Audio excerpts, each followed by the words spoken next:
Hello, hello, my friends. AmyR here with Prairie Paper and Ink. Welcome back to my face and my card making space.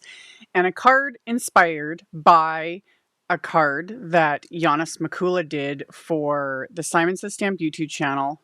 I think it just went live yesterday. Yeah. As soon as it was posted, it just, sometimes just the inspiration hits. Yana just, I think right before I was doing this, posted on her YouTube channel. I'll link to her video. If you don't already subscribe to Yana, you should. She has such an eye for design. I've done other videos that have been inspired by her. And yeah, I really loved how she created her card, like the coloring she did. And it's worth checking out if you didn't watch, because she has a lot of good tips with alcohol markers. She used Copics for hers. I used Olos, and I also put my own spin on it. I did some heat embossing after. Of course, I added splatter. And used some oldie but goodie favorites from Kathy Zielski, etc. So, like I said, I'll link to Yana's YouTube channel. If you're not already subscribed to her, what are you doing? After you're done watching mine, and click, thumbs up, all the things. Head on over to Yana's. Check out that video. Subscribe, all the things. Because, yeah, she makes amazing cards. And then, yeah, I'm using the Tucked Hearts background stamp. It's the same one that she used. I did a video using this. It was in my live stream a couple weeks ago. Something like that. And I already had it pulled out for a different project. And then her video popped up. And I completely changed track and, just whipped this together. Inspiration. So, like always, I will have links to all the things in the description box below the video. My links are affiliate links. That just means that if you click on one of my links and end up placing an order, I do get a little kickback from that at no extra cost to you. It is what helps pay the bills, keeps the channel going, keeps my heaters running, all the good things. And that's it for all of the chatter. Let's get into making the card. So I'm using the Tucked Hearts background stamp, and I've got my MISTI. For this, to do it this way, a stamp positioner is absolutely necessary. I have a piece of Simon Says Stamped Smooth White 120 pound cardstock, and I'm going to put that in my MISTI, and then I'm going to put my stamp in there and close the lid. And the key to this is I'm stamping a larger piece of cardstock. Normally I would just stamp, on an A2 piece of cardstock. But I went larger this time so that I can keep everything lined up, because I'm going to need to re-stamp this to heat emboss it later. So you want everything to line up. So first I'm stamping this with just some no line coloring ink. I could have stamped this in black. However, I've done this before where I've stamped it in black, colored, and then heat embossed over it. And there are times where you can still kind of see the black, and I didn't want that to show up at all. So I'm using no line hybrid ink to stamp this. And then once it's stamped, I leave the stamp in the MISTI, because I'll be coming back to that later. And then I'm going to do my coloring. And like I said, I'm using Olo markers. Any alcohol markers will work. Oh, and my colors are inspired by this color cube card from Sarah Renee Clark. People keep asking me about these because I have the color cubes, and a lot of times people see them behind me in my videos. And yeah, they're great reference. I like my color cubes. When I'm feeling a little stuck on, a color idea, things like that, I'll flip through just to get ideas. More often than not, I'll only take 2 or 3 colors from it. But this time I went with all 5 colors on there. The whole, conversation hearts inspiration. I was like, that's perfect for this. So I am, like I said, using my Olos. And this first little bit, this is habit. I'm coloring in, going how I normally would have done this if I'd stamped it in black. Going stripe by stripe. But trust me, I get over that quite quickly. So I started with the center heart because this is my, my focal point. Plus I was just getting a feel for everything, and I was struggling at the very beginning of this, and I couldn't figure out why at first. The markers themselves were being just weird. I realized it was because they were really cold. Even though I keep my garage at basically room temperature, I keep the garage heater on all the time. People ask about that a lot. I don't let it get below freezing in here, not even close to it. However, my markers, I keep them in a bin, and I keep them close to the wall. And I'm going to have to move them because, yeah, they were cold. And that's not good. They were like, you can tell if they're cold, they get gummy. That's what I was struggling with here. And I was like, what is happening? Because I've never had an issue with any of my alcohol markers, but especially these Olos. And then I was like, because later when I was coloring, like doing the other hearts with these pinks, it wasn't like that. And it's because they were, at room temperature. So I started with the first one. All of my blends, I did just 2 color blends. I kept it simple. And again, watch Yana's video. She's got some good tips on there. And a lot, I ignored all of them. It's another one of those things is like, do as I say, not as I do. But they are good tips. She's got a point. And I also really liked the color combo she did, but I'm not going to like outright copy. That's kind of the whole point though, is you get inspired and then put your own spin on it. And that's what I did. And it was really fun. So 2 color combos. I usually do like 3, just to get a better blend and shading and all that. But for something like this, 2 is fine. But if you wanted to step it up and really build, the dimension and the depth, the world's your oyster. Do 3, 4 colors, whatever floats your boat, especially if you really want to just take the time. I don't know how long. I genuinely have no idea how long this took me to color. It didn't take that long because, yeah, once I got over myself and realized I don't need to color in every like line individually, it's not going to matter. I just started right here. I just start slapping color on and it just works. So doing this way, and then I'll heat emboss after. You just have to keep reminding yourself, this is going to look like an absolute hot garbage mess. It just is what it is. But I had to keep reminding myself, I was like, I'm going to heat emboss over this. And then all that line detail is going to pop. It's going to look amazing. You're fine, honey. So I skipped around randomly with the colors I had chosen. Just kind of keeping it so that none of the hearts overlapped like the same color.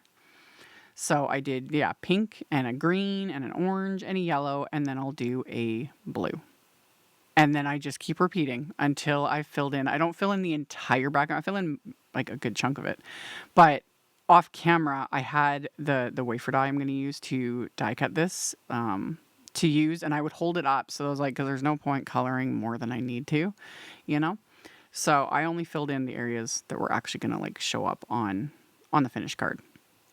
So once I'm done like showing these ones, I then just shut the camera off and just colored for the sake of coloring, kind of zone out and enjoy the process.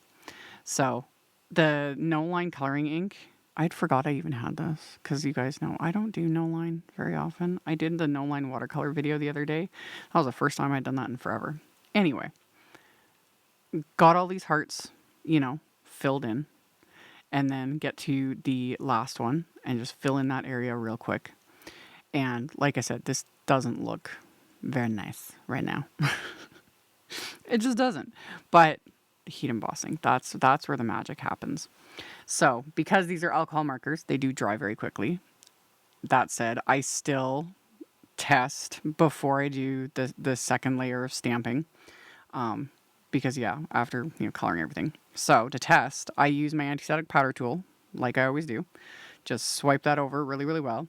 And then before I put it back in my MISTI, I just pour embossing powder over this background just to make sure that, yes, it is dry. The embossed powder isn't, clinging to all the marker. It's not. So we're good. It is dry. Everything's good. So then the only other thing to remember is to line that up back right against the corner of my MISTI so that I can now ink up the background stamp with clear embossing ink and stamp this on top. And this part's always a little more nerve-wracking because it's like, and I've done that in the past where I've stamped it the second time and didn't line it up properly, and then when I went and poured the embossing powder over, I had ruined it, and frustrating, but this time it worked. So I inked up the background stamp multiple times, stamped it to make sure I got all the detail stamped, and then I'm going to pour over detail white embossing powder, and you could do anything like gold, silver, whatever floats your boat. I wanted to do the white because that's really going to pop with all these colors. And I discovered that I think I had like a fuzzy or a hair on the stamp when I stamped it because you can't really see it on camera, but I could see it. I had some embossing powder clinging to areas where it shouldn't have been, but to fix that, I just use my die pick. Sometimes, depending on the image, I'll use a very tiny little like dry paintbrush to remove those little bits before I melt everything.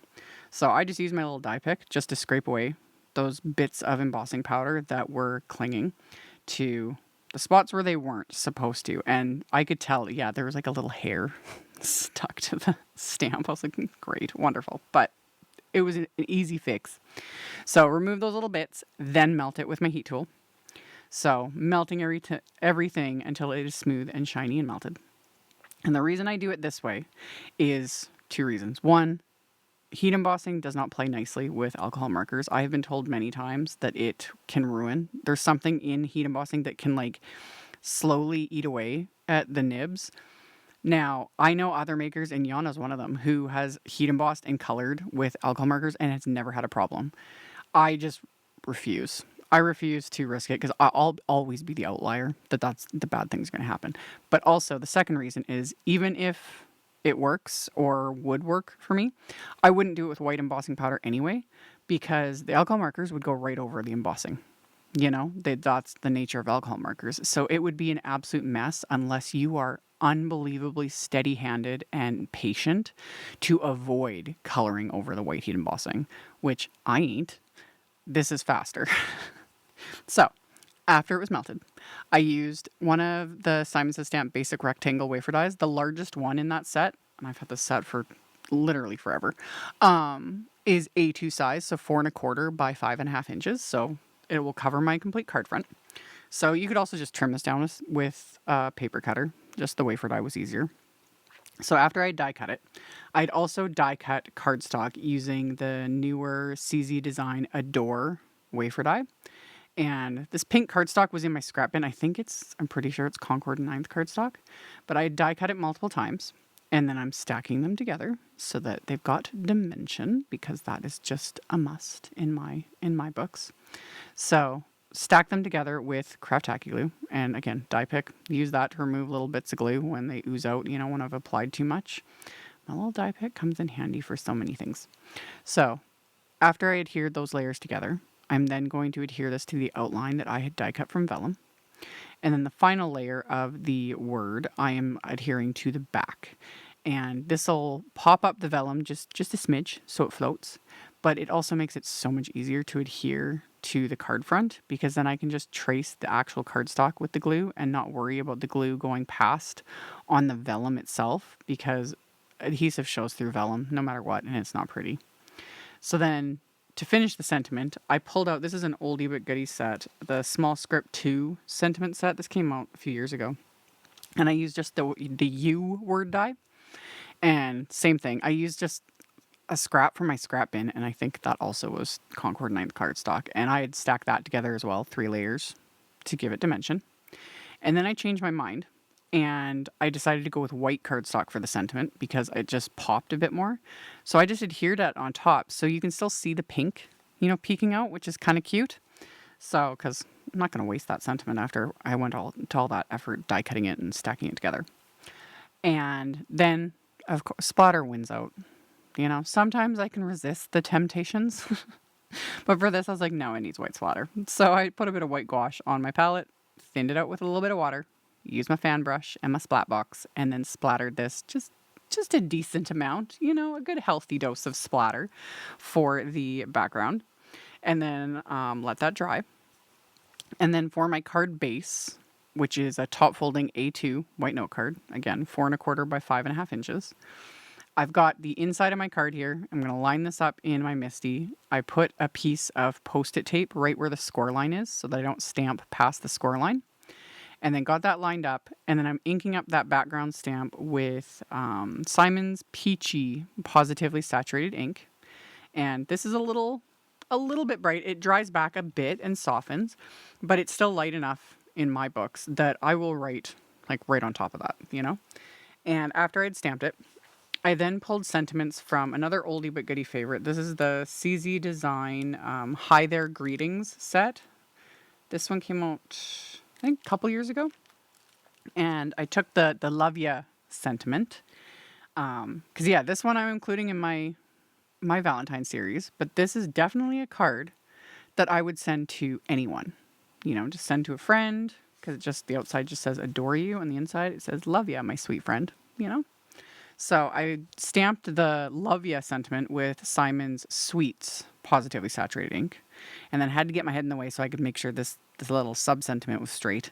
And that one I'm inking up and stamping with Cadet Positively Saturated ink. So that finished off the inside of the card. And then I'm going to adhere the card front to the card base with the craft tacky glue. Once that's adhered, I will adhere my die cut sentiments. And yeah, the adore, so much easier when there's that cardstock layer on the back of the vellum. Ugh. Because otherwise you have to trace carefully the adhesive so that it hides behind the die cut. That's what I did for years. And I forget who I learned this trick from. I don't take credit for this. I forget. It might even have been Yana. I don't even know who I learned it from. But game changer. Because it's annoying trying to hide the adhesive. And plus, yeah, having that layer on the back, it just pops up the vellum, that little bit, and it just looks better. So I adhered my sentiments. And then as my final little bit of embellishment, I of course had little hearts that matched. These are the Trinity Stamps Arctic Heart Baubles. I've used some of the other colors in other videos because of course I ordered every single color when these came out. I think these came out last year. Some of my favorite little embellishments. So I used these little Arctic blue ones and figured out where I wanted them on the card front. And then once I was happy with the placement, I just pick them up with my little embellishment wand and then just put down little dabs of craft tacky glue. Adhere those into place. And then once those are glued into place and the glue is dry, this card is complete. So, like I mentioned in the intro, I'll have the link to Yana's video and to her YouTube channel in the description box below, along with all the supplies and all the good things. So you can check that out below if you are interested. And yeah, there's my little finished card. I'll even tilt it up so you can kind of see the pink of the sentiment, you know, how it peeks through. You know, from the edges, it just gives it that little extra something. So yeah, as always, thank you guys so much for hanging out with me today and for thumbs upping and commenting. I read all the comments. I try to respond to as many as possible. They help a ton and I just very much appreciate it. Subscribe if you haven't. I would love to have you. And I will see you all very soon in another video. Bye. Thank you so much to my amazing Patreon supporters. For anyone that might be interested in joining my Patreon community and supporting me, the link to my Patreon is in the description box below the video. For everyone else, as always, thank you all so much for taking the time to watch my videos, for thumbs upping, commenting, subscribe if you haven't, I'd love to have you. And here's a couple other videos for you to check out in case you missed them. Bye!